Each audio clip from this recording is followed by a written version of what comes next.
I really like it, yeah. Stabiliser का खर्चा? Top end LED TV है, stabiliser की जरूरत ही नहीं है।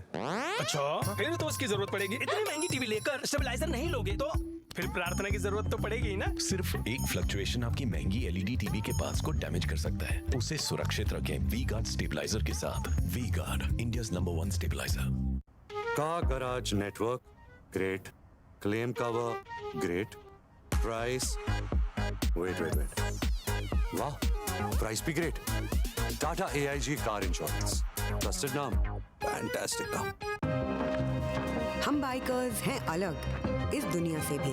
अगर कुछ कॉमन है तो बस ये थ्रिल जिसकी चाहत कभी कम नहीं होती। ये हमारी रगों में दौड़ता है और हमारी मशीन्स की रगों में भी। मोटो नेक्स्ट लेवल थ्रिल।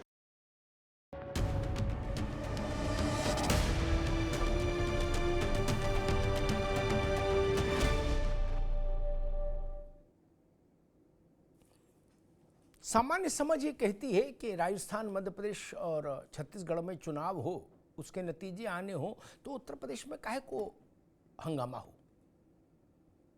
लेकिन नहीं, इस बार ऐसा नहीं। इस बार पेच थोड़ा टेढ़ा फंसा है। अभी मध्य प्रदेश और राजस्थान और छत्तीसगढ़ के एग्जिट पोल आए। छत्तीसगढ़ में कांग्रेस को लगभग अधिकांश एग्जिट पोल्स में बढ़त दिखाई गई। तो फिर फोकस में रह गए दो बड़े सूबे हिंदी पट्टी के, राजस्थान और मध्य प्रदेश। मध्य प्रदेश में कुछ एग्जिट पोल्स में आया कि भारतीय जनता पार्टी बड़े बहुमत से सरकार बनाने जा रही है। तो कांग्रेस की ओर से एक तीखी टिप्पणी आई कि अगर भाजपा विजयी हुई मध्य प्रदेश में तो उसकी विजय का श्रेय शिवराज सिंह चौहान से भी ज्यादा समाजवादी पार्टी के अध्यक्ष अखिलेश यादव को जाएगा। अब यहीं से कलेश शुरू हो गया। समाजवादी पार्टी भी पीछे नहीं। सपा ने कहा कि हम चाहते हैं कि 4 राज्यों में भाजपा हारे, लेकिन मध्य प्रदेश में कमलनाथ हारे। लो कर लो बात। यह रिश्तेदारी के बीच का खेल है। कांग्रेस कह रही है कि अगर शिवराज वापस आए मध्य प्रदेश में, यानी भाजपा जीती, तो अखिलेश यादव के सौजन्य से जीतेगी। अखिलेश यादव कांग्रेस को हराने की भूमिका में रहे। और समाजवादी पार्टी खुलेआम छाती ठोक कर कह रही है कि 4 राज्यों में, तेलंगाना, मिजोरम, राजस्थान और छत्तीसगढ़, इनमें तो भाजपा हारे, लेकिन मध्य प्रदेश में कमलनाथ की लुटिया डूबे। यह स्थिति बन गई। यानी नतीजा कुछ हो, घल्लू घारा तो उत्तर प्रदेश में होना है। उत्तर प्रदेश के सियासी आंगन में गिद्दा, भांगड़ा, भरतनाट्यम, कथक सब एक साथ होगा। एक तो ये पेच। दूसरा पेच आया राजस्थान से। राजस्थान में अधिकांश एग्जिट पोल का आकलन है कि कांटे की टक्कर रह सकती है भाजपा और कांग्रेस के बीच में। कोई बहुत आगे नहीं, कोई बहुत पीछे नहीं। और निर्दलियों का बटुआ भरा रहेगा, यह भी बता रहे हैं एग्जिट पोल। राजस्थान में अगर हम औसत निकालें तो मोटे तौर पे कह सकते हैं कि 20 निर्दलीय भी जीत सकते हैं। निर्दलीय में बसपा शामिल है, छोटा दिल का। तो अब अगर कांटे की टक्कर हो गई, 19-20 की लड़ाई हुई भाजपा और कांग्रेस में, और बहन जी की बसपा के 2, 4, 5 विधायक जीतकर आ गए, और वो उस स्थिति में वैसी परिस्थिति बनी कि उनके बिना सरकार नहीं बने, किसी की ना इनकी ना उनकी, तो मायावती जी किधर जाएंगी? ये लाख टके का सवाल है। 24 का चुनाव, लोकसभा चुनाव भी बहुत दूर नहीं है। इसलिए जिधर भी जाएंगी मायावती उधर ये सोच कर जाएंगी कि इसका असर 24 की लड़ाई पर भी पड़ेगा। तो किधर जाएंगी? उत्तर प्रदेश के लिए तो बहन जी ने कह दिया कि हम ना इनके साथ हैं ना उनके साथ है। ठीक बात है, बोले हमारा कोण अलग है, ठीक है, लेकिन राजस्थान में तो किसी के साथ होना पड़ेगा। अगर नहीं होंगे तो पार्टी जीते हुए विधायक बचाना मुश्किल हो जाएगा बहन जी के लिए। पिछली बार जब गहलोत जी मुख्यमंत्री बने तो बसपा के विधायकों के समर्थन से बने, उन्होंने कांग्रेस को समर्थन देने का ऐलान किया। लेकिन गहलोत जी का जादू ऐसा कि उन्होंने समय के साथ बसपा के विधायकों को कांग्रेसी विधायक में तब्दील कर दिया। तो बसपा इस बात से भी चौकन्नी रहेगी कि भाई ऐसा ना हो कि हमारे विधायक ही तोड़ लिए जाएं। छोटे दलों के साथ ये समस्या रहती है कि उनके विधायक अगर एक ऐसे राज्य में जीत कर आ जाए जहां उनकी मूल पार्टी का कोई बहुत जनाधार नहीं हो तो फिर वो स्वतंत्र ही हो जाते हैं। फिर वो आला कमान और किसी कमान की बहुत ज्यादा सुनते सुनाते नहीं, वो जानते हैं कि हम तो अपने ढंग से जीते हैं, क्या करना है आला कमान का। तो फिर फैसला बहन जी के हाथ में आएगा कि हाथी किसके साथ, कौन ये गाएगा हाथी मेरा साथी।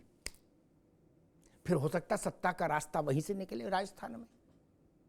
और मध्य प्रदेश में तो तय है, भाजपा जीते तो कांग्रेस अखिलेश यादव को कटघरे में खड़ा करेगी, और कांग्रेस खुद जीत गई तो भी समाजवादी पार्टी को खरी खोटी सुनाएगी कि आपने हराने की बहुत कोशिश कर ली लेकिन आपकी हैसियत नहीं थी कि आप हमको हरा पाते। यानी तरबूज खरबूजा छुरी पे गिरे या छुरी खरबूजे पे गिरे, कटना किसे है, वो परिस्थिति बन गई। इसलिए मैंने कहा कि एग्जिट पोल के बाद बदली हुई परिस्थितियों पर उत्तर प्रदेश की राजनीति में जो कंपन दिख रहा है उस पर भी चर्चा हो जाए। हमारे साथियों ने एक रिपोर्ट तैयार की, उस रिपोर्ट को देखिए, फिर मेहमानों से परिचय कराएं और फिर बहस में चलें।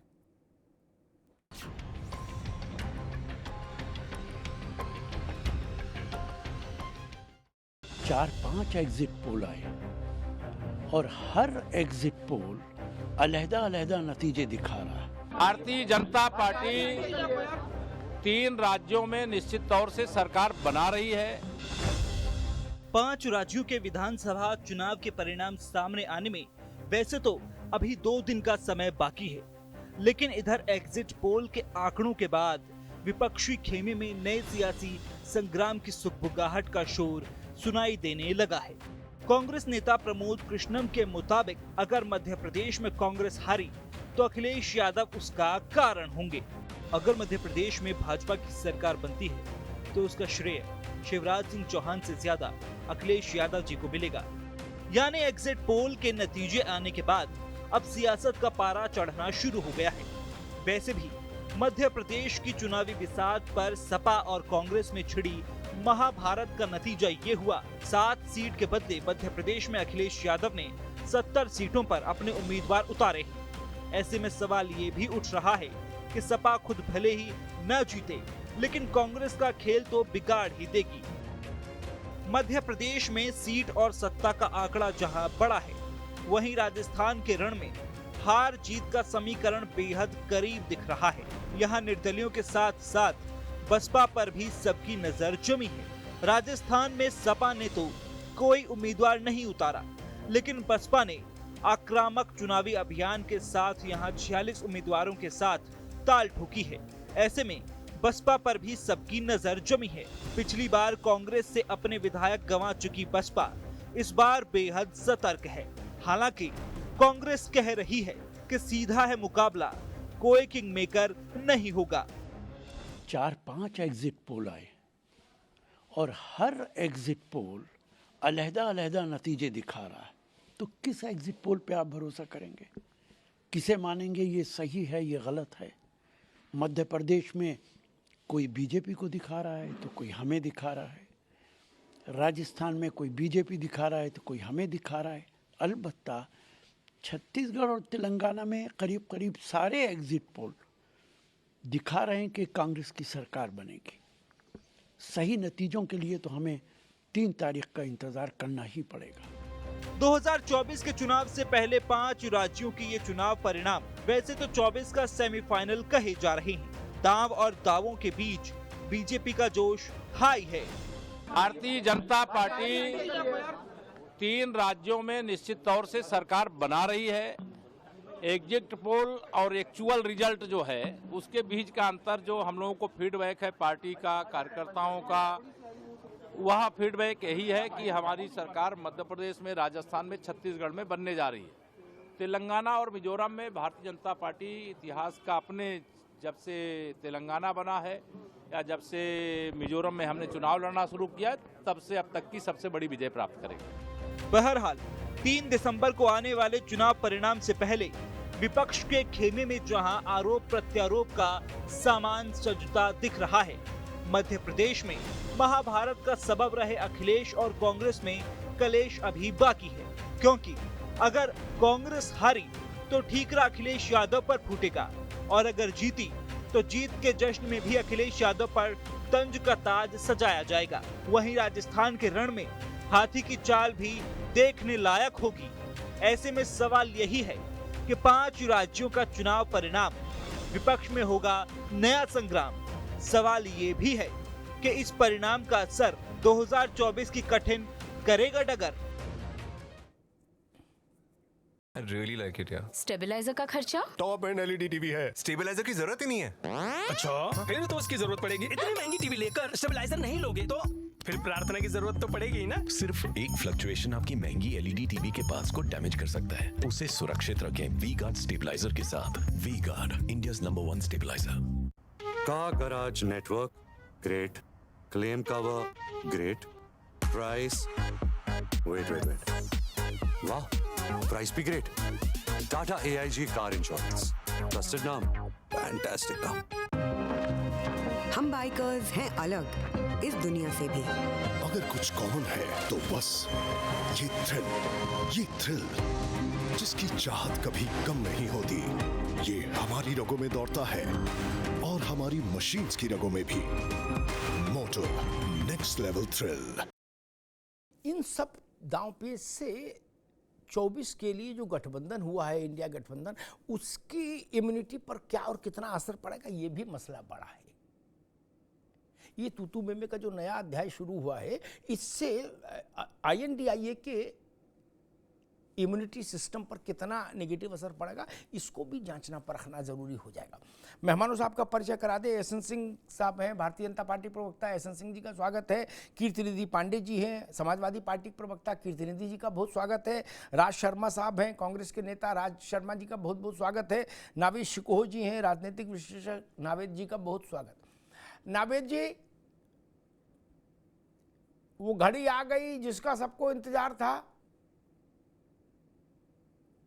लेकिन न अभी एक्चुअल रिजल्ट इतवार को आएगा। शुक्रवार को एग्जिट पोल आया और एग्जिट पोल पर ही तूतू मेमे का नई सीरीज शुरू हो गई। सपा ने कहा कि 4 जगह भाजपा हारे हम चाहते हैं, लेकिन मध्य प्रदेश में कमलनाथ हारे हम ये चाहते हैं।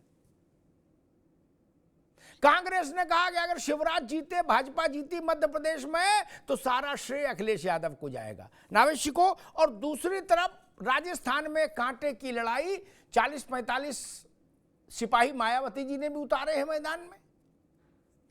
जो एग्जिट पोल बता रहे हैं कि 2, 4, 5 जीत भी सकते हैं। तो हाथी किधर जाएगा, इस पर भी निगाह रखनी होगी दोनों दलों को, भाजपा और कांग्रेस को। जी बिल्कुल।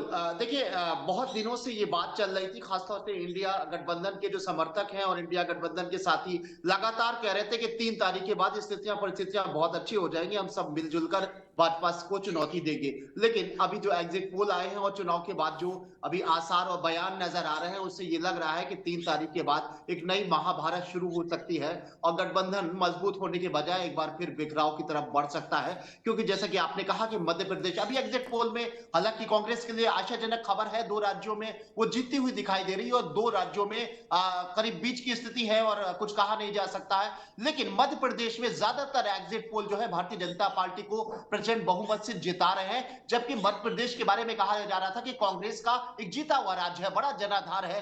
जब 5 साल पहले कांग्रेस बहुत बुरी स्थिति में थी तब वहां जीती थी और फिर कहा गया कि कांग्रेस की स्थितियां बहुत सुधर गई है और अगर हार जाती है तो जाहिर सी बात है मुद्दा यही आएगा, समाजवादी पार्टी और कांग्रेस के बीच कलह बढ़ेगी और समाजवादी पार्टी ये कह रही है कि अगर मेरे साथ हमारे साथ में दुर्व्यवहार नहीं किया होता, हमें बेइज्जत नहीं किया होता या एक गठबंधन धर्म निभाते हुए, भले ही वो हाईकमान में तय नहीं था, लोकसभा के लिए तय था, लेकिन स्टेट की इकाई ने उनको बुलाया था समाजवादी पार्टी को और उनका कहना है अखिलेश यादव की हमारी बेइज्जती, तो वो ये दिखाने की कोशिश करेंगे कि हमारे साथ में सामंजस्य नहीं बनाओगे तो तुम बिखर जाओगे। वो कांग्रेस से दिखाने की कोशिश, और कांग्रेस ये साबित करना चाहेगी और खासतौर से अल्पसंख्यक वोटर्स को बताना चाहेगी कि भाई ये देखिए इन्होंने जो है हमें हरवा दिया। और ये कहीं ना कहीं समाजवादी पार्टी भारतीय जनता पार्टी की बी टीम है। ये कलह जो है मुझे लगता है कि 3 तारीख के बाद पैदा तब होगी जब कांग्रेस अच्छा परफॉर्म भी करेगी। अगर 2 या 3 सीटें जीत भी जाती है और मध्य प्रदेश में वो हारती है तो ये हार जो है ये बड़ी हार साबित हो सकती है गठबंधन में बिखराव की। ठीक बात है। मैं तो एक उस स्थिति की कल्पना कर रहा हूं कि भाई कांग्रेस सपा को, अखिलेश यादव को भी भाजपा की बी टीम बता देगी, समझ चलो ठीक। अब मान लो अभी तो सब हाइप मानना ही है, कल्पना पे ही लड़ाई है, बाकी तो इतवार को पता लगेगा। लेकिन मान लीजिए राजस्थान में हाथी के 2, 4, 5 विधायक जीते और ऐसी परिस्थिति बनी कि वो भाजपा की तरफ चले गए, तो आप उनको भी बी टीम घोषित कर दोगे तो आप छोड़ सब बी टीम हो जाएंगे, तो फिर कैसे चलेगा काम? आपकी टीम कहां बचेगी? अजय भाई, अरे राज शर्मा जी, ये बात है ना, क्योंकि अभी कुछ हुआ नहीं, कोरिशन लठी लठा और आपके लोगों ने ट्वीट ठोकना शुरू कर दिया कि अगर हम हारे तो अखिलेश यादव को उसका वो जाएगा। अरे भाई जब हार जाते तभी ठोक देते ट्वीट, नहीं आपने ये ठोका, सपा ने आपसे भी ज्यादा, आपने 2 बटन खोले कमीज के, सपा 4 बटन खोल के कहा कि हम चाहते हैं कि 4 राज्य में भाजपा हारे लेकिन मध्य प्रदेश में कमलनाथ हारे। लो निभाओ रिश्तेदारी। शर्मा जी, मैं एक भाई में एक चीज बात कहना चाहता हूं कि तमाम पार्टियां, समाजवादी पार्टी हो, चाहे बीजेपी हो, चाहे बीएसपी हो, सवाल ये क्या सोच रहे हैं, ये क्या इनकी मन की स्थिति है और मन में क्या चाहते हैं, ये एक अलग बात है। लेकिन सबसे ज्यादा जो महत्वपूर्ण बात है कि चारों राज्यों की जनता क्या चाहती है। चारों राज्य की जनता चाहती है कि कांग्रेस की सरकार स्थापित हो और सरकार आए जिससे कि प्रदेश का कुछ भला हो। और मैं एक और बात बता रहा हूं कि आजकल वोटर्स बड़ा तेज हो गया है, वो 10% दे देते हैं वोट की, चलो हमारी ये पार्टी है, सपा को दे दें, ये दे दें, लेकिन जो मेन वोटर्स होता है वो जानता है कि ये कैंडिडेट वोट काटेगा और ये कैंडिडेट वोट नहीं काट रहा है, ये जीतने के लिए लड़ रहा है। तो मैं आज आपसे कह सकता हूं, निश्चित रूप से मान लीजिएगा कि हम 5 राज्य जीतेंगे, 5 राज्य। एग्जिट पोल तो, ये तो एग्जिट पोल जो आ रहे हैं ना, ये इसी तरह की बात है, गांव बसानी की काय होने लगी। ये चर्चा के लिए तो अच्छा है कि पेपर पढ़ा, एग्जिट पोल आ गया, आदमी को 5 मिनट पढ़ने का एक पेपर में काम आ गया। ठीक। बाकी एग्जिट पोल का कुछ नहीं है। सारे राज्यों की जनता ने मन बनाया हुआ है कि कहीं पे भी भारतीय जनता पार्टी को नहीं जीतना चाहिए क्योंकि इनकी क्रेडिबिलिटी घट गई। ठीक है, तो निश्चित हो जाएगी सरकार कांग्रेस बनाए। ठीक, अभी शपथ नहीं करा देना, उतना तो रुक जाओ, नहीं आप मतलब अभी बना सरकार तो बनाए दो कि शपथ तक चले जाओ, लड्डू बांट दो, तो फिर 1 घंटा में सब काम खत्म हो जाएगा, तब बाकी क्या करेंगे, वो ठीक नहीं। इतना ज्ञान जितना राज शर्मा ने दिया यहाँ, इतना ज्ञान अपनी पार्टी में देते कि भैया ठंड रख है, इतवार सोमवार का सूरज उगने दो तभी बोल लेना। तब क्या भाई, क्या हंगामा था? बोले अखिलेश यादव को श्रेय जाएगा भाजपा को जिताने का। मैंने कहा ना, आपने 2 बटन खोले, उनने 4 बटन खोल के कमीज की छाती ठोक ली। बोले हम तो चाहते हैं, सार्वजनिक तौर पर कह रहे हैं, सपा ने कहा कि वहां कमलनाथ हारे मध्य प्रदेश में। तो ये ज्ञान जो आप हम लोगों को देते हो कि अरे ये सब फर्जी है, कुछ नहीं, एग्जिट पोल, और जनता ने प्रचंड बहुमत हमको दे दिया, लड्डू बन गए और शपथ हो गई। इतना सबर आप लोग कर लेते हो, ये नहीं कह देते कि शपथ भी ले आए हम, इतना कम एहसान है। नहीं, गवर्नर की भी जरूरत ना पड़ा, खुद ही शपथ ले लो। कीर्तिनिधि पांडे जी वो कह रहे गांव बसाने कांव कांव शुरू हो गई। क्या कांव कांव नहीं, लट्ठम लट्ठा शुरू हो गई है। कांव कांव क्या बोलते हैं इसको जी? देखिए अमिताभ जी, अभी तो एग्जिट पोल आया है, फाइनल रिजल्ट तो अभी रविवार को आना है। और जो बात कांग्रेस पार्टी के नेता कर रहे हैं कि कांव कांव शुरू हो गई, कांव कांव शुरू किसने किया? ये अपने नेता प्रमोद कृष्णन जी को क्यों नहीं समझा पाए कि परिणाम आने दीजिए फिर कांव कांव शुरू करिएगा। और दूसरी बात, प्रमोद कृष्णन साहब को अगर इतना अनुभव था तो कांग्रेस पार्टी के राष्ट्रीय नेतृत्व को, मध्य प्रदेश के नेतृत्व को, कमलनाथ जी को और दिग्विजय सिंह जी को, जो दोनों पूर्व मुख्यमंत्री, उनको समझा लेते। उन्हीं लोगों ने तय किया था समझौते की बात, उन्हीं लोगों ने बुलाया था समाजवादी पार्टी को। और समाजवादी पार्टी में कई बार डिबेट में इस बात को कहा हूं अमिताभ जी कि समाजवादी पार्टी नेताजी के टाइम से मध्य प्रदेश में चुनाव लड़ती रही और 2 एमएलए, 4 एमएलए, 6 एमएलए, 8 एमएलए हमारे जीतते रहे जब जब चुनाव हुआ। पिछले बार भी 1 एमएलए हमारे जीते थे। तो हम तो केवल उन सीटों पे हमारी दावेदारी थी जिसपे हम जीते थे और जिसपे हम रनर रहे। केवल मसला 6 सीट का था। तब तो कमलनाथ जी कह रहे थे कौन अखिलेश अखिलेश, कांग्रेस के नेता कह रहे थे क्या कर लेंगे अखिलेश, समाजवादी पार्टी क्या कर लेंगे। आज कह रहे हैं कि अगर साहब हम हारे तो दोस्त अखिलेश यादव जी का है। तो जो लोग ये सवाल खड़ा कर रहे हैं, अगर उनको इस बात का एहसास था कि अखिलेश यादव जी और समाजवादी पार्टी की ताकत और हैसियत मध्य प्रदेश के अंदर है, तो ये बात वहां के नेताओं को समझा लिए होते, राष्ट्रीय नेतृत्व को बता लिए होते जो सवाल आज खड़ा कर। और अभी तो एग्जिट पोल है, अभी फाइनल पोल रविवार को आएगा जी। और मैं फिर कह रहा हूं, मध्य प्रदेश में समाजवादी पार्टी मजबूत स्थिति के साथ अपनी उपस्थिति दर्ज कराएंगे। नहीं, बिल्कुल ठीक बात है भाई। मैं तो एक बात जानता हूं, आपने भी मन्नत का धागा बांध दिया कि भाई कमलनाथ हारे, कमलनाथ हारे मतलब कांग्रेस हारे, बाकी कोई बने, ननकू बने, रज्जाक बने, ये कांग्रेस का बंटा ढार हो मध्य प्रदेश में। अब इस भाव मुद्रा के साथ तो इब्तिदाए इश्क है, रोता है क्या? आगे आगे देखिए होता है क्या। जब 1 तारीख आई है तो 3 तारीख भी आएगी। हमने कल का नजारा भी देखा, आज की तू मैं भी देखी, 3 की भी देखेंगे।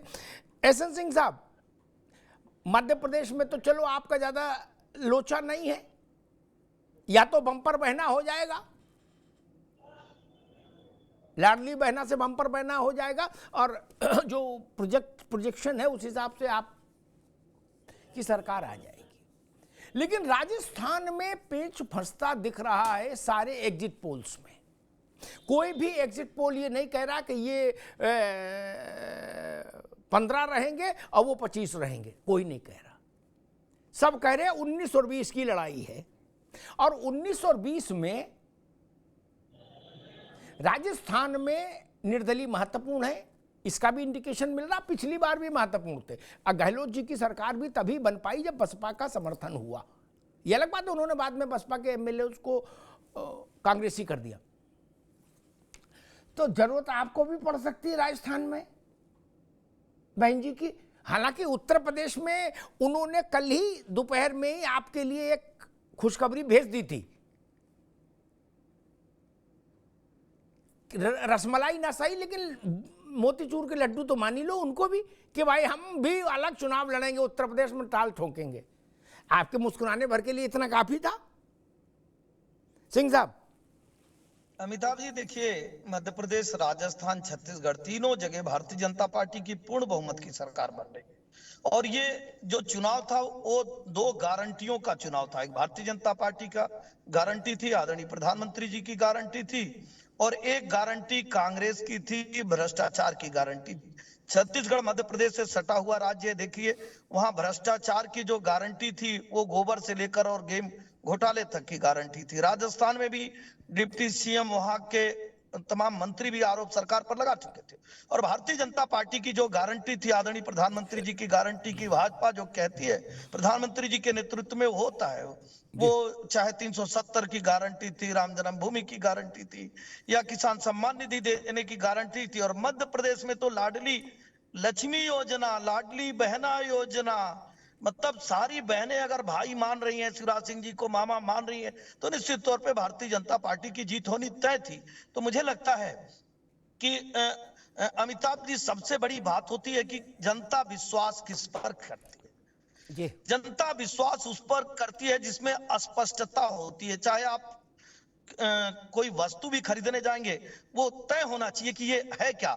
यहाँ पता नहीं चल पा रहा था कि कौन हिंदू बन रहा है, कौन मुस्लिम बन रहा है, कौन भारतीय बन रहा है, कौन डेंगू मलेरिया कह रहा है, कौन धर्म को गाली दे रहा है, कौन सरकार में रहते हुए जो है वो कई चीजों पर प्रतिबंध लगा रहा है, धार्मिक यात्रा पर प्रतिबंध लगा रहा है, फिर मंदिर जाने का कार्य कर रहा है, फिर उल्टा जनेऊ पहन रहा है। तो लोग बड़े कंफ्यूज थे कि एक तरफ अस्पष्टता ही नहीं, दूसरी तरफ एहसन सिंह, एक मिनट एहसन सिंह, मोहम्मद भैया, ये सब बात बताइए, मूल बात पे चलो अपन के। जैसे कल अचानक से बहन जी ने घोषणा की कि भाई उत्तर प्रदेश में मल्टी कॉर्नर लड़ाई होगी, क्या? अब जो राजनीति की नर्सरी में भी पढ़ रहा है इस वक्त, बीए में छोड़ो, वो भी समझ जाता है कि उत्तर प्रदेश में मल्टी कॉर्नर लड़ाई लोकसभा में होगी, तो उसका सबसे बड़ा बेनिफिशियरी कौन होगा? नहीं, अगर बसपा अकेले ताल ठोकेगी और बसपा अगर ये कुर्बानी दे रही है, सिंह साहब एक बार सवाल गंभीर है, अगर बसपा, नावेद आप भी सुनिएगा, आप एहसन सिंह की जवाब बाद आपके पास आऊंगा, अगर बसपा ये कुर्बानी दे रही, चूंकि अकेले लड़ने का मतलब बसपा को एक भी सीट ना मिलने की स्थिति, ठीक, तो अगर अपनी सारी सीटों की कुर्बानी हम दे रहे हैं, गठबंधन में लड़े 2-4 जीत सकते हैं, तो बौरे तो है नहीं भाई, हम अपनी कुर्बानी दे रहे हैं तो कुछ ना कुछ तो रिश्ता होगा। सिंह साहब देखिए अमिताभ जी, 2-3 चीजों को बहुत स्पष्टता से समझना होगा जी। चर्चा 2024 पे आप कर रहे हैं। 2024 का जो चुनाव है वो लोकसभा का चुनाव है, और लोकसभा के चुनाव में देखिए, अगर हम उत्तर प्रदेश के परिप्रेक्ष्य में बात करते हैं तो उत्तर प्रदेश में भारतीय जनता पार्टी के अलावा बाकी किसी पार्टी को कोई जनाधार नहीं है। समाजवादी पार्टी कभी 16 सीट पाने वाली पार्टी आज सिमट के 3 में न 13 में रह गई। बहुजन समाजवादी पार्टी की कोई हैसियत नहीं। निश्चित तौर पर उत्तर प्रदेश की जनता का भरोसा लगातार 2014 से आप देखे होंगे तो वो आदरणीय प्रधानमंत्री जी पर, मोदी जी पर बढ़ता ही जा रहा, और इस बार भी बढ़ता ही जाएगा। अब रहा बहन मायावती जी का, आपने जो सवाल पूछा, निश्चित तौर पे हर पार्टी का अपना बेस वोटर होता है, अपना कैडर वोटर होता है, जिसको वो तमाम चीजों से समेट कर लेकर चलता है। कई बार जब वो समाजवादी पार्टी के साथ जाती हैं तो भी आदरणीय अमिताभ जी के द्वारा, आदरणीय चैनलों के द्वारा ये दिखाया जाता है कि एक बड़ा गठबंधन है और बहन जी का और वो दोनों मिलकर जो है, इससे बड़ा गठबंधन नहीं होगा। लेकिन जनता ने कहा कि नहीं, जो भारतीय जनता पार्टी पे विश्वास जनता ने दिखाया जब बहन जी का समाजवादी पार्टी से भी गठबंधन हुआ था, वो ये बताता है कि मोदी जी पर जो भरोसा है वो जाति, धर्म, मत, मजहब से अलग हटकर वो विकास का भरोसा है। इसलिए मुझे लगता है कि इसका कोई बहुत असर। जी नावेद शिकोह के पास में, लेकिन एक बात कह दूं, कोई नेता हो, कोई पार्टी हो, कोई घोषणा पत्र हो, कोई गारंटी हो, क्या इस देश में कभी ऐसा नहीं हुआ कि सब आप ही पे भरोसा कर ले? ये जान लीजिए, सरल भाषा में समझ लीजिए, क्या भरोसे का क्वांटम आपका ज्यादा हो सकता है, आप पे ज्यादा लोग भरोसा करें, दूसरे पे कम करें, लेकिन ऐसा नहीं होता। जवाहरलाल थे तब भी ऐसा नहीं हुआ, गांधी जी के समय भी नहीं हुआ, वो तो चुनावी राजनीति से दूर थे लेकिन बहुत बड़े व्यक्ति थे, तब भी उनके साथ भी कई समानांतर धाराएं थी, कुछ लोग अलग भी भरोसा करते थे। इसलिए वो बात है, और इसी भरोसे की गारंटी के बीच में एहसन सिंह जी तमाम राज्यों में चुनाव हुए ना। बंगाल में वहां की जनता ने आपकी गारंटी और ममता बनर्जी की गारंटी में ममता की गारंटी को चुना। कर्नाटक में सिद्धरामैया की गारंटी को चुना। ये फर्क है, इसीलिए सवाल खड़ा होता है, नहीं तो पर चुनाव का अर्थ ही खत्म हो जाए। नावेद शिकोह, बेसिक पॉलिटिक्स की समझ रखने वाला आदमी भी जानता है कि बीएसपी अकेले चुनाव लड़ेगी लोकसभा का, तो उसके लिए एक भी सीट जीतना मुश्किल होगा। नहीं जीत पाएगी, मैं ऐसे शब्द का इस्तेमाल नहीं करूंगा क्योंकि जनता है, वोट उसको देना, नहीं जीत पाएगी इसकी संभावना ज्यादा। एक भी क्या, किसी भी अलायंस में वो लड़े तो 2, 4, 5, 7, 10 सीट जीत सकती है, चाहे वो INDIA में लड़े, सपा के साथ फिर से हो या कांग्रेस, किसी भी फॉर्मुलेशन में लड़े। तो अगर मायावती जी ने कल ऐलान किया कि हम अपनी कुर्बानी देंगे, आए वतन तेरे लिए, अकेले लड़ेंगे उत्तर प्रदेश में, तो इसके पीछे कुछ तो सोचा होगा। ऐसा तो नहीं कि नहीं अब जल समाधि लेगी बसपा या भू समाधि लेगी बसपा, नहीं ना भाई, कुछ तो दाल दलिया सोचा होगा नावेद जी को। जी बिल्कुल सोचा होगा। और मुझे लगता है कि जो मायावती जी के बारे में कहा जाता है, अगर उस पर गौर किया जाए तो SL सिंह साहब ने जो बात कही वो बिल्कुल गलत कही है। उन्होंने कहा कि उनकी कोई पॉलिटिकल कोई अहमियत नहीं रही है, लेकिन उनकी ही अहमियत ये है कि उत्तर प्रदेश में भारतीय जनता पार्टी एक बहुत बड़ी ताकत है।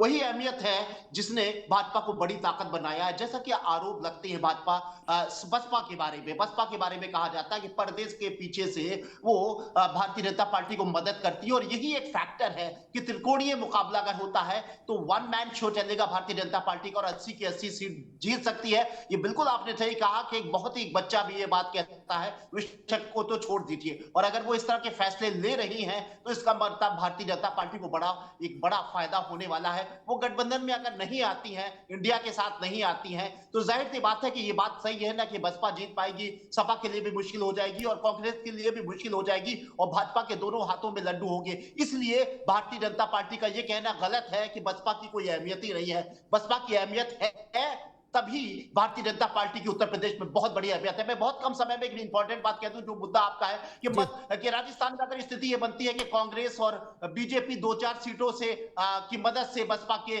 सरकार बनाएगी, तो बसपा किसके साथ जाएगी, कांग्रेस के साथ जाएगी या बीजेपी के साथ जाएगी? तो वो बीजेपी के साथ नहीं जाएगी। अगर बीजेपी के साथ चली गई तो बीजेपी का अनहित हो जाएगा। अनहित भले ही वो राज्य में एक सरकार बना ले, राजस्थान में बना ले, लेकिन बड़ा नुकसान ये है कि उत्तर प्रदेश की लड़ाई में फिर उसके पास गुड्डू जमाली वाला जो हथियार है वो कुंद हो जाएगा। फिर वो भाजपा की दूसरे तरीके से मदद नहीं कर पाएगी, क्योंकि वो भारतीय जनता पार्टी के समर्थन में खुल के आ जाएगी। 2, 4, 5, 10% मुस्लिम वोट बैंक जो है वो पीछे जाकर कहीं ना कहीं कांग्रेस और समाजवादी पार्टी के साथ आ जाएगा।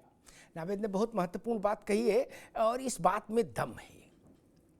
मुझसे एक SL सिंह आएंगे पास, मुझसे एक बार राजनीति के एक विद्यार्थी ने कहा कि अमिताभ जी आपको क्या लगता है भाजपा और बसपा का अलायंस क्यों नहीं हो जाता, देश भर में एक बड़ी क्रांति हो जाए? मैंने ना ना ना ना ना ना, बसपा का मोल ही खत्म हो जाएगा क्या, और भाजपा के लिए भी लायबिलिटी हो जाएगी बसपा। बसपा तभी तक भाजपा के लिए मूल्यवान है जब तक वो अकेले ताल ठोकेगी। बसपा भाजपा के रथ पर बैठकर जाएगी तो कोई अर्थ नहीं निकलेगा। ये घटना समाजवादी पार्टी को मजबूत कर देगी अगर ऐसा हो जाए तो। कीर्तिनिधि पांडे जी, आपको क्या समझ में आ रहा है कि एग्जिट पोल जिस दिन आना था शाम को, उससे 2 घंटे पहले बीएसपी ने ये स्टैंड साफ किया कि हम बता दें कि उत्तर प्रदेश में 2 कोणीय लड़ाई नहीं होगी, बहुकोणीय लड़ाई होगी और बीएसपी अलग चुनाव लड़ेगी सभी 80 सीटों पर। कीर्तिनिधि पांडे देखिए अमिताभ जी, आप भी बहुत सीनियर पत्रकार है और नावेद साहब ने बहुत स्पष्ट किया कि अगर राजस्थान में कहीं परिस्थितियां ऐसी बनी कि मायावती जी के एमएलए की जरूरत पड़े तो बीजेपी के साथ गिने जाएंगे, क्योंकि गुड्डू जमाली जैसा जो हथियार है वो कुंद पड़ जाएगा। और वो हथियार हम लोग भारतीय जनता पार्टी के 2022 का जब उत्तर प्रदेश में चुनाव हुआ, भारतीय जनता पार्टी की सरकार बनी, उस चुनाव में भी हम लोगों ने देखा था वो हथियार बहुत तेजी से काम कर रहा था। चाहे स्वामी प्रसाद मौर्य के खिलाफ रातों रात उम्मीदवार बदलने का सवाल ना हो, चाहे केशव मौर्य जी के खिलाफ रातों रात उम्मीदवार बदलने का सवाल हो, चाहे उत्तर प्रदेश के अंदर कई ऐसी सीटें थी जहां उम्मीदवार रातों रात बदले गए। तो तो ये बात तो स्पष्ट है कि बहुजन समाज पार्टी किसी परिस्थिति में भारतीय जनता पार्टी के साथ नहीं जाना चाहिए। और बहुजन समाज पार्टी का अपना फैसला है। बहुजन समाज पार्टी के नेता मायावती उन्होंने तय किया कि अकेले लड़ेंगे, तो फैसला उनका है। और एसएन सिंह साहब जो बात कर रहे थे कि समाजवादी पार्टी की कोई हैसियत नहीं, तो क्या बिना हैसियत के 111 एमएलए जीते उत्तर प्रदेश? सदन से सड़क तक लगातार समाजवादी पार्टी जनता के साथ, जनता के सवाल पे खड़ी है। और एसएन सिंह को देखिए, ये अहंकार बोल रहा है, किसी की ताकत इनको दिख ही नहीं रही आज के।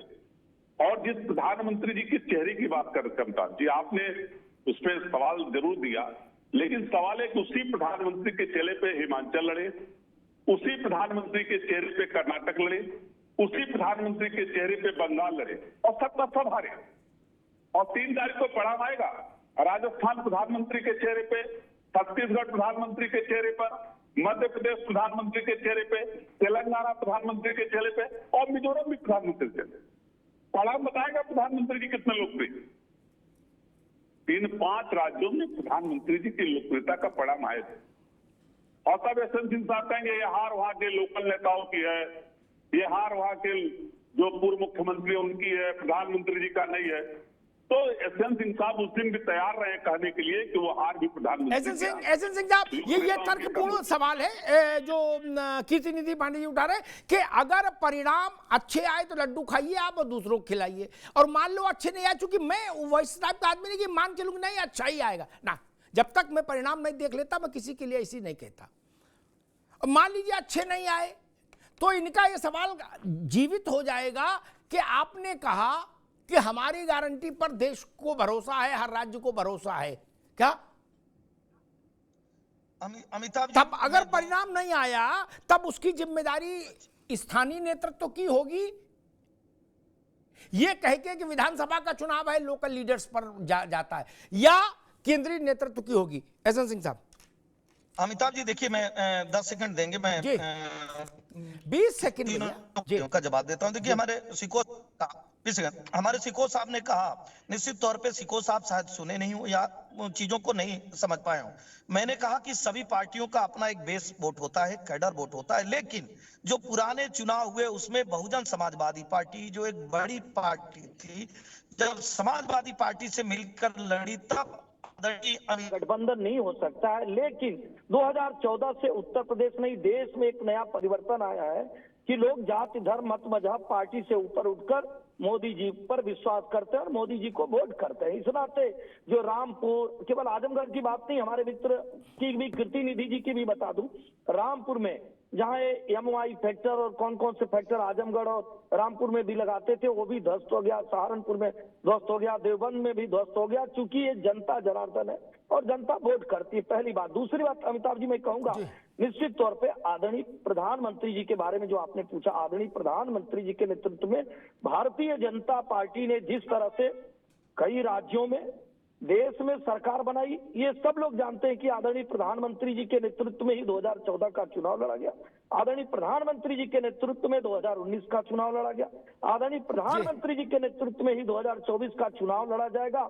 जो ये आज चर्चा हो रही है, इसको ये समझना होगा कि आदरणीय प्रधानमंत्री जी की जो गारंटी है। एक मिनट दोनों रुके।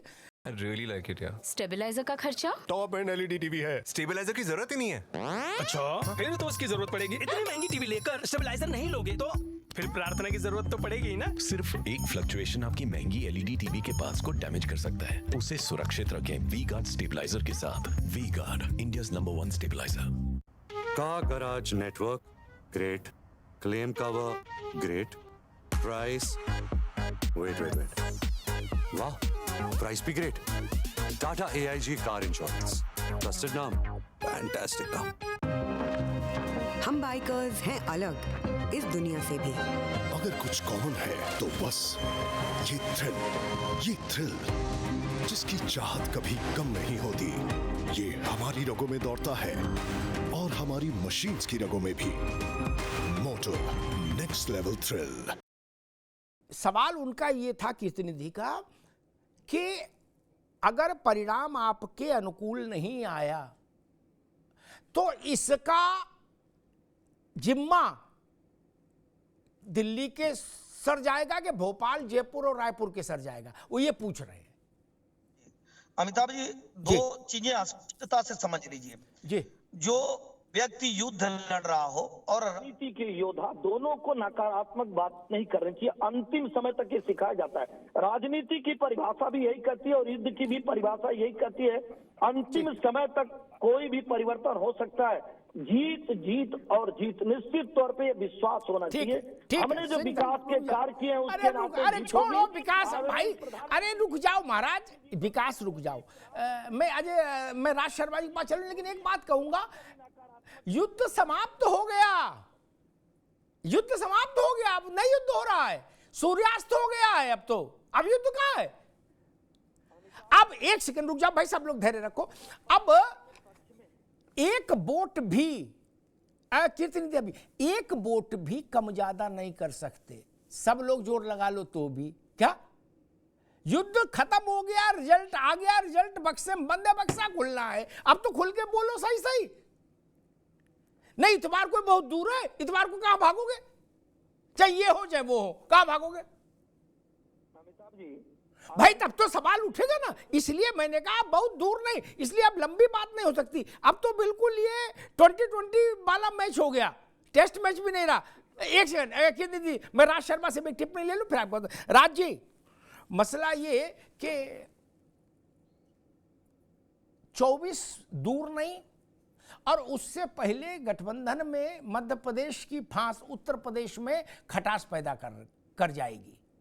जीतोगे तो भी बवाल और हारोगे तब तो फिर महा बवाल।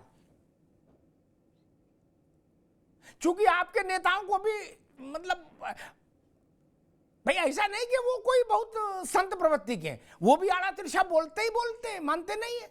ये ठीक बात कही पिनोन कीर्तनिधि ने कि नहीं बोलते ये बात, अभी सोमवार को बोल लेते, बोले ना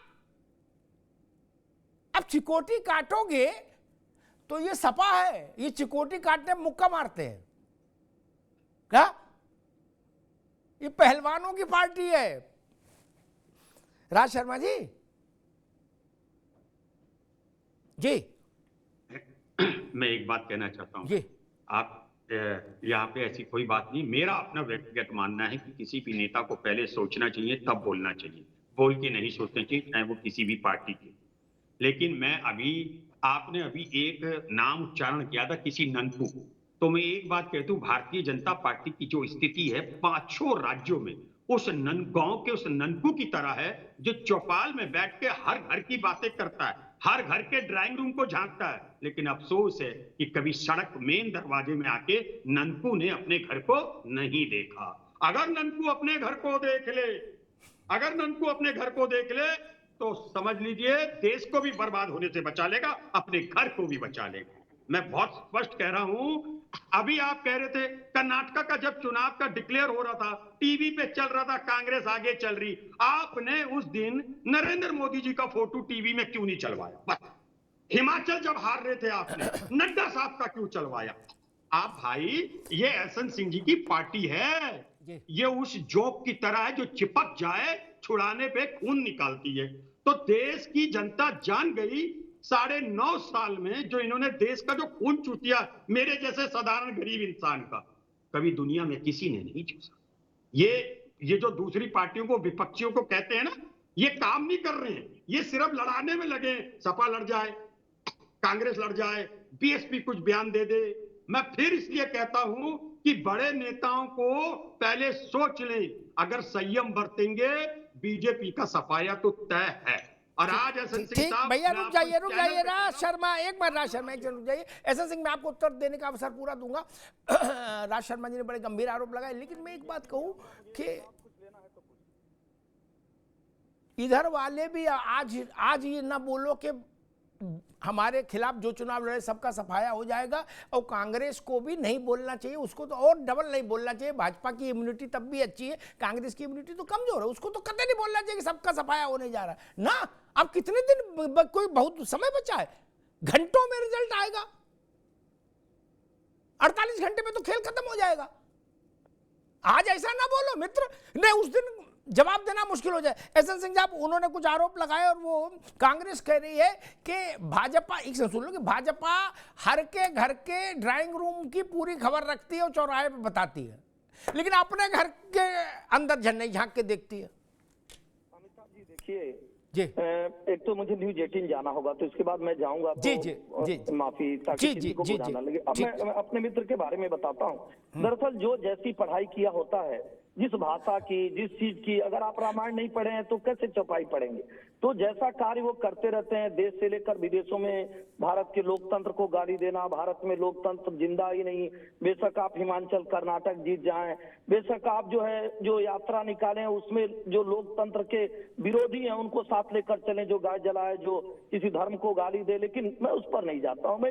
मैं आज के विषय पर आता हूँ कि निश्चित तौर पे आप जनता को गाली देने का कार्य कर रहे हैं। आदरणीय मेरे मित्र राज शर्मा जी, जनता जो है जनार्दन होती है और जनता आपको नहीं स्वीकारती है। राज जी, अगर जनता आपको स्वीकारती तो आपको अलग नहीं करती, क्योंकि आपने क्या किया? जनता ने आपको इसलिए हटाया, हिंदू को गाली देना, हिंदू को देवू कहना, हिंदू को मलेरिया कहना और सिखों की हत्या कराना, देश में इमरजेंसी लगवाना, मुझे लगता है कि ऐसे कार्यों को करने वालों को जनता ने नकार दिया। ये देश की जनता है, भारत की जनता है, भारत के लोगों को अपनाएगी, लेकिन जो समय से जनेऊ पहनेगा और समय के बाद जनेऊ वालों को गाली देगा, जो भगवान राम की सत्ता को नकारेगा, राम को गाली देगा, जो भारत माता को गाली देगा, जो तिरंगा को अपमानित करेगा, जो 370 का सम्मान करेगा, जो भगवान राम के विरोध में आटा वकील खड़ा करेगा, अमिताभ जी निश्चित तौर पे जनता उसको नहीं स्वीकारेगी, क्योंकि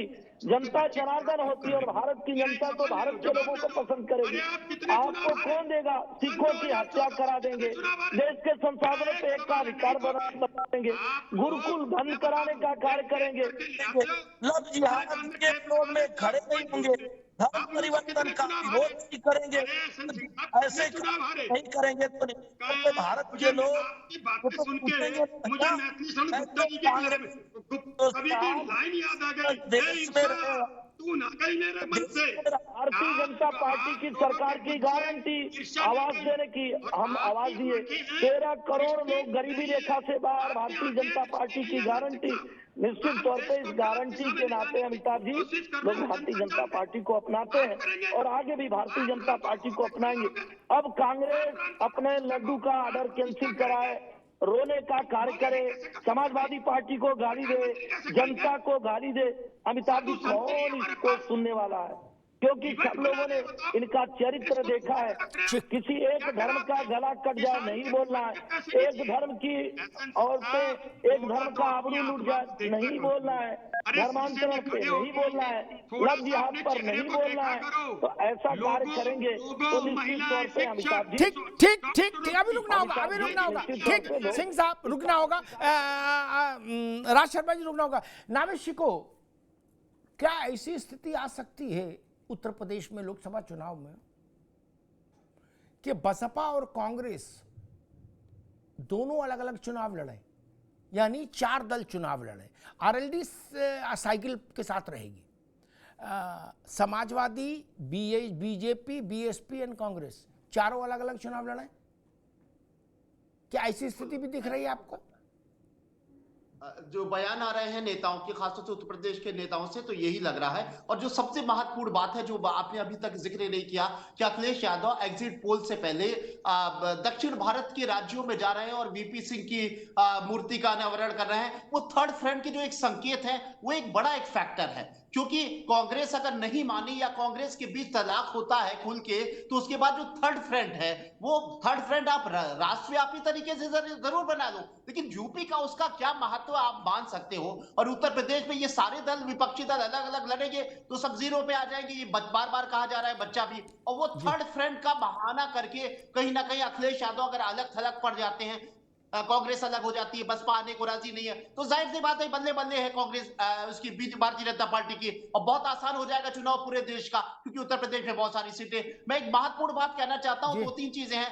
क्योंकि मैं ये जरूर जो बात कही जा रही है कि कांग्रेस अच्छी परफॉर्म कर रही है, चलिए अच्छी बात है, परफॉर्म करे, अच्छी बात है, विपक्ष मजबूत हो, लेकिन अगर 3 राज्य पे जीत जाती है तो बहुत खुश होने की जरूरत इसलिए उसको नहीं है क्योंकि 5 साल पहले जब कांग्रेस बेहद कमजोर थी तब वो ये 3 राज्य जीती थी, क्योंकि जहां चुनाव हुए हैं जिनके नतीजे आ रहे हैं ये कांग्रेस के गढ़ है राज्य, छत्तीसगढ़, राजस्थान, ठीक बात है, देश, यही उसका जनाधार बचा है, इसलिए 3 से काम नहीं चलेगा। दूसरी बात, 5 सेकंड और दे दीजिए, तेलंगाना जो है वो कांग्रेस को खुश करने वाले संकेत दे रहा है क्योंकि वो वहां का वोटर ये बता रहा है कि अब हिंदू परस्ती और मुस्लिम परस्ती नहीं चलेगी, जो न्यूट्रल रहेगा उसके साथ जाएगा, क्योंकि केसीआर और ओवैसी को किस तरह नकारा गया ये संकेत मिल रहे हैं और ये संकेत कांग्रेस को खुश करने वाले हैं, समाजवादी पार्टी को डराने वाले हैं और भाजपा को डराने वाले हैं। जी ठीक बात है, लेकिन मुझे लगता है कि थर्ड फ्रंट बनाओ, फोर्थ फ्रंट बनाओ, स्टालिन को लाओ, केसीआर को लाओ और जो मिजोरम, नागालैंड, नॉर्थ ईस्ट और साउथ के जो नेता हो उनका गुरसाईगंज, एटा, इटावा, फर्रुखाबाद, झांसी, कुशीनगर, पडरौना, मुजफ्फरनगर में कोई लेना देना नहीं, लिख लो। क्या उसका टीवी डिबेट में उल्लेख हो सकता है, बाकी उनसे होना जाना कुछ नहीं। आप बकेवर में जाके कार्यकर्ता आपका कहे कि हमारे साथ स्टालिन है, उसका कोई मतलब है? अरे भाई जीत जात के आ जाओ, कोई गणित बन जाए तो दिल्ली में फिर कुछ उसका गुणागणित हो सकता है फ्रंट का। चुनाव तो उत्तर प्रदेश में सपा को ही लड़ना है, चाहे यहां से लेके जापान तक का फ्रंट बना लो और बीपी सिंह ने सबकी फोटो लगा लो मूर्ति ने, उससे कुछ नहीं होना है। कीर्तिनिधि Pandey ji third front, fourth front जो भी बनाओ आप। मुझे याद है मुलायम सिंह जी ने जब अमर सिंह समाजवादी पार्टी चला रहे थे, मैं जानबूझ के शब्द इस्तेमाल कर रहा हूं, चला रहे थे क्योंकि वर्चुअली चला वो ही रहे थे, तो उनने नेताजी से कहा कि नेताजी एक ग्रैंड गाला कर देते हैं, जलवा जलाल। नेताजी ने कहा हाँ सो कर दो। तो इलाहाबाद में एक ऐसी रैली करा दी, उसमें चंद्रबाबू, आराम बाबू, नायडू, दिस दैट, जाने कौन कौन है जिनको उत्तर प्रदेश का आदमी जाने नहीं, जयललिता, सब बुला दिए थे। अमर सिंह थे भी मैनेजर, क्या उससे कुछ हुआ जाया नहीं। झूसी के आदमी को क्या लेना देना, कौन ललिता है, ये जयललिता है क्या है? कीर्तिनिधि जी, इससे ये मैसेज तो जा सकता है कि कांग्रेस के कान खड़े हो जाएं, आप थर्ड फ्रंट बना रहे हो, लेकिन आपका जो बैटल ग्राउंड है उसमें आपको कोई इससे एडवांटेज मिले ऐसा मैं नहीं मानता। देखिए ऐसा है जी कि कोई थर्ड फ्रंट की बात अभी तो हमारे नेता आदरणीय अखिलेश यादव जी ने कही नहीं, ये तो कयासबाजी है जी। और मैं कह रहा हूं कि अगर इस देश के पूर्व प्रधानमंत्री माननीय बीपी सिंह जी का अगर प्रतिमा लगा, स्टालिन साहब ने लगाया, जिसने मंडल कमीशन को पिछड़ों के अधिकार देने के कानून को लागू किया इस देश के अंदर, और अगर स्टालिन साहब ने समझा कि इस देश में पिछड़ों के नेता आदरणीय अखिलेश यादव जी हैं, उनको आमंत्रित करना चाहिए, विशेष अतिथि के रूप में आमंत्रित किया जिसमें आदरणीय अखिलेश यादव जी शामिल हुए, तो इसमें बुराई क्या है? क्या बीपी सिंह जी ने पिछड़ों का अधिकार नहीं दिया? मंडल कमीशन की रिपोर्ट नहीं लागू किया? क्या 27% आरक्षण उनके राज्य में उनके नेतृत्व वाली सरकार ने नहीं लागू किया? और अगर पिछड़ों के हितैषी रहे बीपी सिंह जी, उनकी प्रतिमा के अनावरण में हमारे नेता आदरणीय अखिलेश यादव जी गए, अब इसके बाद क्या बाजियां लगाई जा रही है, थर्ड फ्रंट बनेगा, फोर्थ फ्रंट बनेगा। थर्ड और फोर्थ फ्रंट के बारे में हमारे नेता ने बहुत स्पष्ट रूप से कहा कि परिणाम आने के बाद 3 तारीख के बाद समाजवादी पार्टी अपनी रणनीति तय करेगी। ठीक, मैं समझ गया। हाँ, अभी 2 दिन में मैं समझ गया। हाँ, मंगल से काम शुरू होगा, सोमवार चलो आराम में जाने दो, मंगल से काम शुरू होगा, मैं समझ गया। ठीक है राज शर्मा जी, मसला ये नहीं कि बीपी सिंह की मूर्ति लगनी चाहिए कि नहीं लगनी, कितने मीटर की लगनी चाहिए, कितने फुट की लगनी चाहिए, और जो कीर्तिनिधि कह रहे केवल उतना ही सच भी नहीं है, वो भी अनुकूल सत्य बोल रहे हैं। क्या भाई, राजनीति में 2 ही सत्य बोले जाते हैं, अनुकूल सत्य, अर्ध सत्य। पूर्ण सत्य तो अपच कर देता है, उससे तो फिर डायरिया हो जाएगा। तो बीपी सिंह की 2 उपलब्धियां और हैं, 3 कारणों से बीपी सिंह जाने जाते हैं।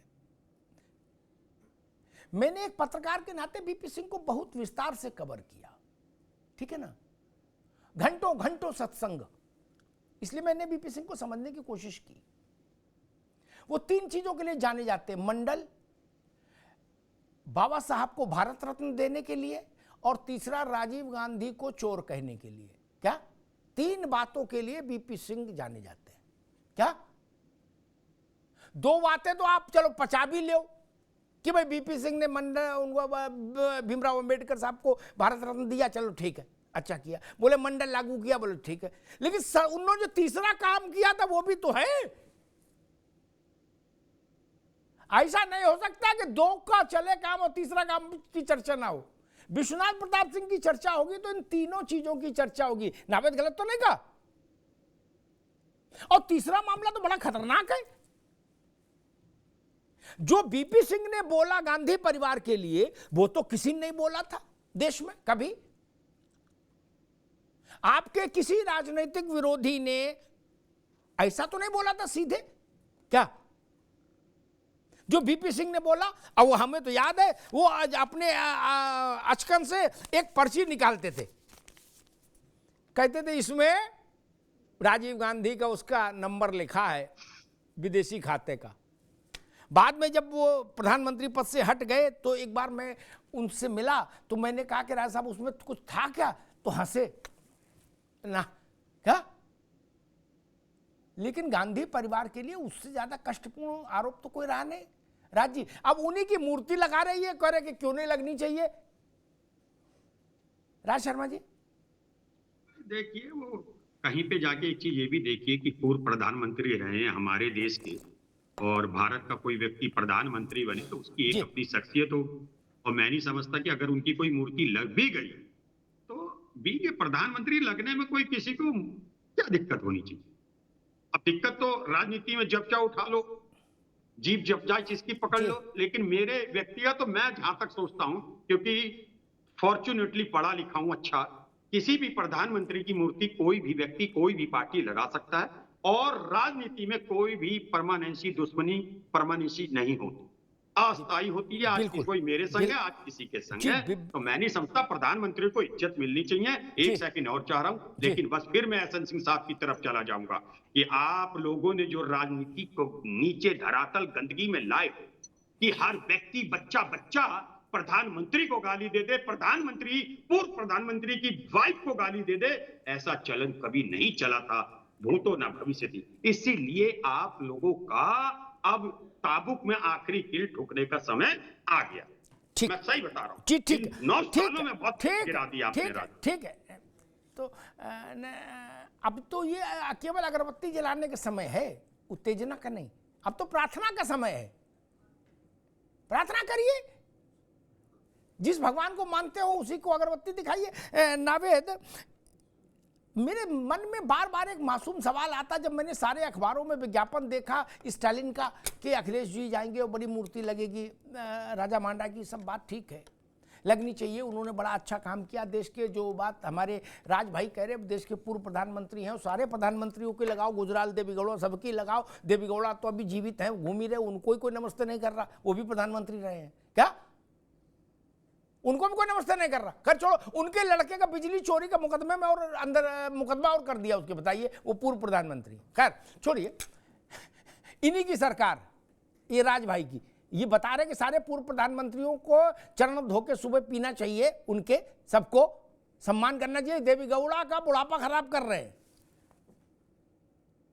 एक्स चीफ मिनिस्टर बेटा और एक्स प्राइम मिनिस्टर बाप, और बिजली चोरी में मुकदमा करा दिया इनने, राज शर्मा ने। करे इनको अंदर डालो, बिजली चोर रही है, कटिया डालते हैं। बताइए, किसी ने आज तक पूर्व प्रधानमंत्री के परिवार पर कटिया डालने का आरोप लगाया बिजली चोरी का? अब बता रहे कि बीपी सिंह का सम्मान होना चाहिए, बहुत जरूरी। तो मैं समझना चाह रहा हूं, कांग्रेस ने देश में शासन किया। बीपी सिंह के एक तो बहुत 2008 में शायद बीपी सिंह रहे ही नहीं क्या? उसके बाद 14 तक कांग्रेस शासन में थी देश में, नहीं पार्लियामेंट में मूर्ति खड़ी कर देती बीपी सिंह की, इतना प्यार था नहीं। और समाजवादी पार्टी तो 5 साल सरकार में रही, उसके बाद रही ना 12-17। जिस देश प्रदेश में बीपी सिंह जन्मे, जहां राजनीति की, जहां विधायक रहे, जहां सांसद रहे, जहां मुख्यमंत्री रहे, जहां प्रधानमंत्री बने, वहां एक चीनी मिट्टी की प्रतिमा लगा देते छोटी सी, न बड़ी लगाते नहीं। नावेशी को जी बिल्कुल जी, मेन जो टकराव नजर आ रहा है समाजवादी पार्टी और कांग्रेस में, मुझे लगता है कि यही मेन मुद्दा है। दरअसल मंडल की राजनीति आज सबसे बड़ा हथियार है विपक्ष का, और लगने लगा है कि महंगाई, बेरोजगारी, जनता इन सब चीजों में नहीं आने वाली है, वो भाजपा की दीवानी है। मंडल की राजनीति भाजपा को कमजोर कर सकती है, और अखिलेश यादव को लग रहा है वीपी सिंह की वो विरासत हमारे घर की है। वीपी सिंह ने वो हमें विरासत दी थी, और वीपी सिंह कांग्रेस के धुर विरोधी थे, कांग्रेस के बागी थे, कांग्रेस की सरकार गिराने वाले थे, कांग्रेस को चोर कहने वाले थे। तो ये विरासत हम इस्तेमाल कर रहे थे, ये कांग्रेस वो हिस्सा ले हमारा क्यों छीन के ले गई। ये टकराव का एक मेन कारण है। लेकिन नादानी वो ये कर रहे हैं कि वो साउथ में जा रहे हैं। अरे वो बिहार में कहते भाई नीतीश जी के भाई वहां पर आप मूर्ति लगाइए, आप यूपी में अपने मैनपुरी में लगा लेते ये।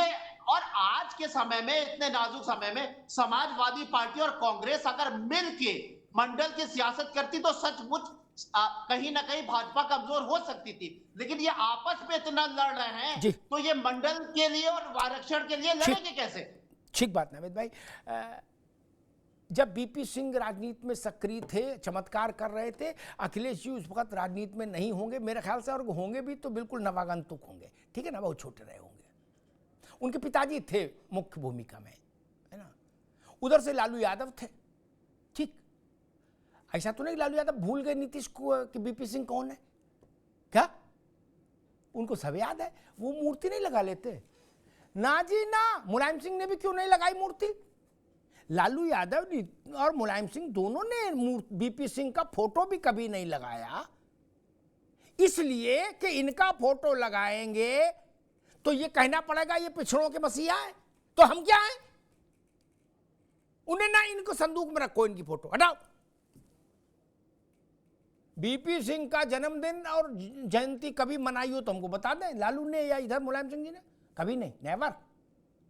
बीपी सिंह का नाम ले दे कीर्ति निधि पांडे तो मुलायम सिंह कहते कि पागल हो गए हो, कैसी बात कर रहे? और बता दे, पता नहीं इन्हें नावेशिकों को याद है कि नहीं, बीपी सिंह और मुलायम सिंह में भी ऐसा था क्या? मैं गवाह हूं उसका। और मेरी बात में कुछ वो हो तो जयंत चौधरी से पूछ लेना, अजीत सिंह तो अब रहे नहीं। मुलायम सिंह के खिलाफ चीफ मिनिस्ट्री के उम्मीदवार के तौर पर अजीत सिंह को किसने उतारा था? बीपी सिंह ने, है ना भैया। तो मुलायम सिंह जी के मन में वो फांस हमेशा रही।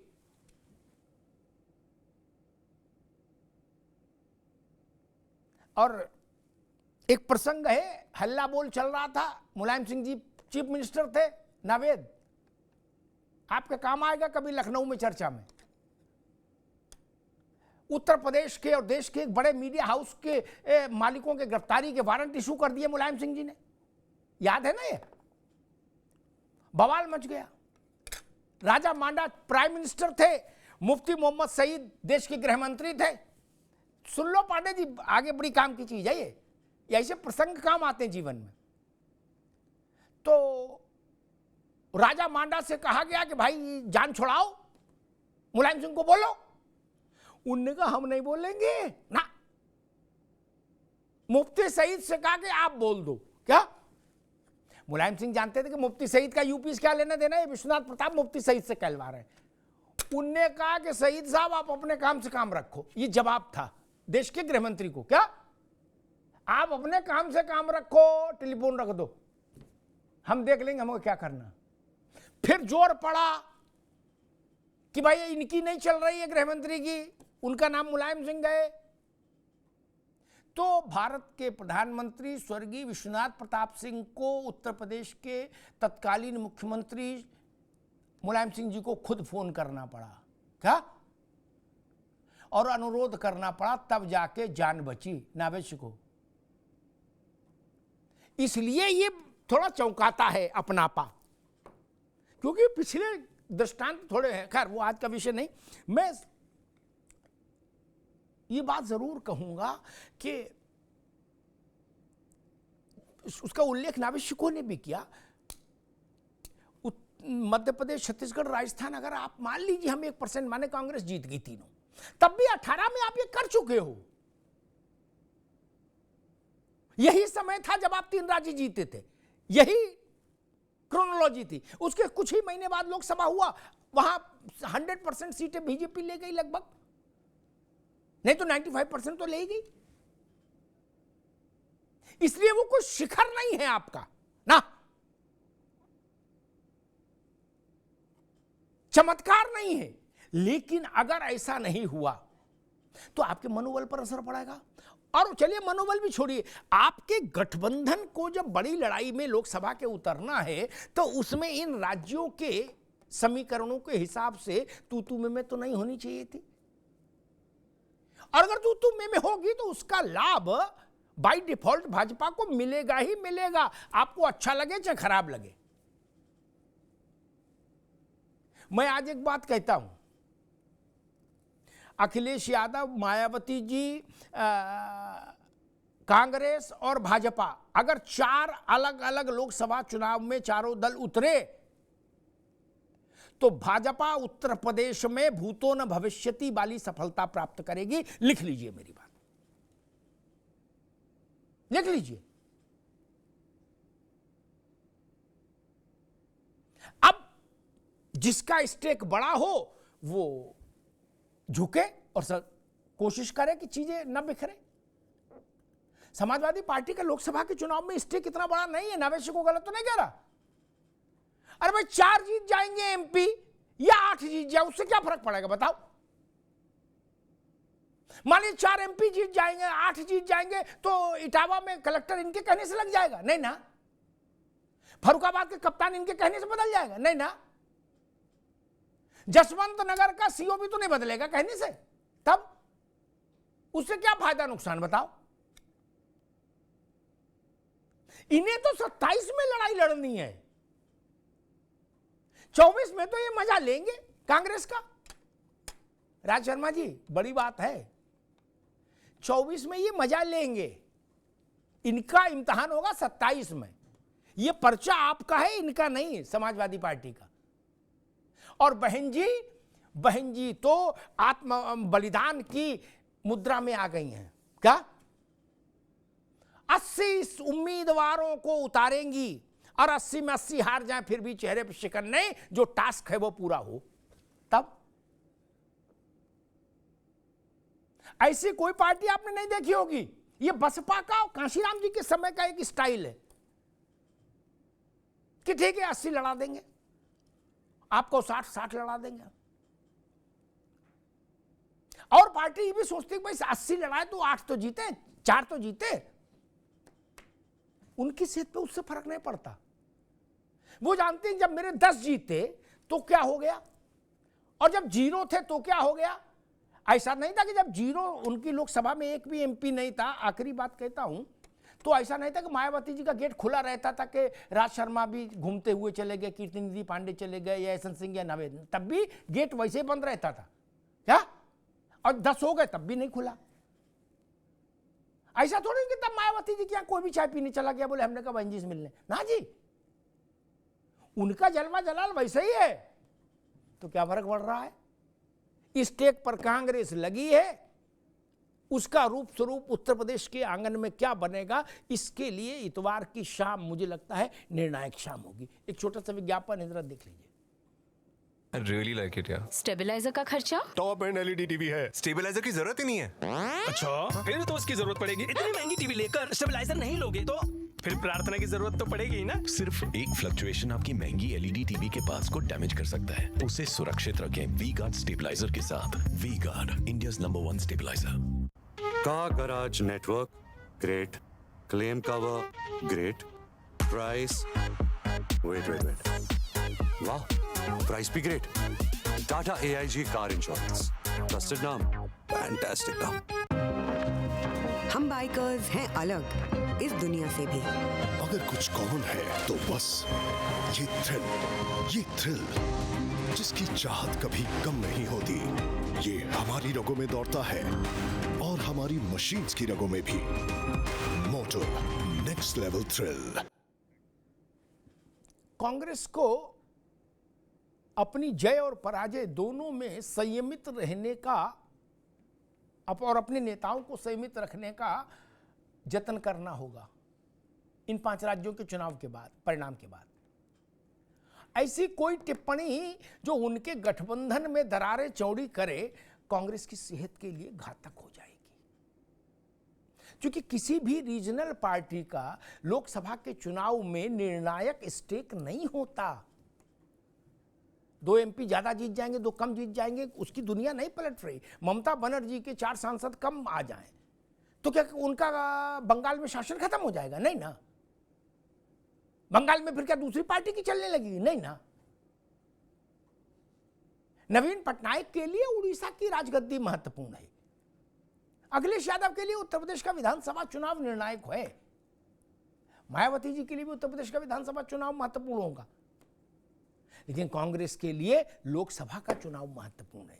इसलिए कांग्रेस को इस वक्त ज्यादा सलाहियत के साथ, ज्यादा कंप्रोमाइजिंग फ्लेक्सिबिलिटी के साथ एक्ट करना होगा, रिएक्ट करना होगा। धन्यवाद।